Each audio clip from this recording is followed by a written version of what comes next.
9 கோடி லிட்டர் மூலிகை பெட்ரோல் இந்திய ராணுவத்திற்கு வழங்க தயாராகி இருப்பதாக மூலிகை பெட்ரோல் ராமர்பிள்ளை தெரிவித்துள்ளார். விருதுநகர் மாவட்டம் ஸ்ரீவில்லிபுத்தூரில் செய்தியாளர்களை சந்தித்த ராமர்பிள்ளை 2 ஆண்டுகளுக்கு முன்பு தன் மீது உள்ள வழக்கிலும் மூலிகை பெட்ரோல் கண்டுபிடிப்பிலும் தவறு இல்லை என சென்னை கூடுதல் நீதிமன்றம் தீர்ப்பு வழங்கியதாக கூறினார். மேலும் தன்னிடமிருந்து கைப்பற்றப்பட்ட பொருட்கள் மற்றும் வங்கி கணக்கில் உள்ள பணத்தையும் வட்டியுடன் திருப்பி வழங்க வேண்டும் என்றும் நீதிமன்றம் உத்தரவிட்டதாக தெரிவித்தார்.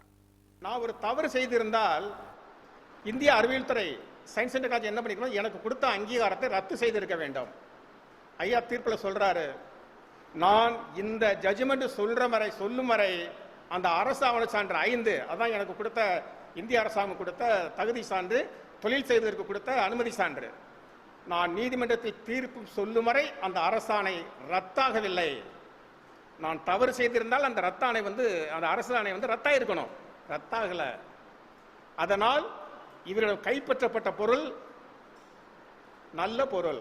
அவர்கள் கைப்பற்றப்பட்ட அனைத்து எரிபொருள்களையும், அனைத்து உபகரணங்களையும், அனைத்து பணப்பட்டுவாக்கடைகளையும் 23 வருஷ வட்டியுடன் அவரிடம் நீங்கள் சமர்ப்பிக்க வேண்டும் என்று இறுதி தீர்ப்பு வழங்கியது சென்னை செஷன்ஸ் நீதிமன்றம். முதலாவது அமர்வு நீதிமன்றம், 4வது அமர்வு நீதிமன்றம் தீர்ப்பளித்துள்ளது.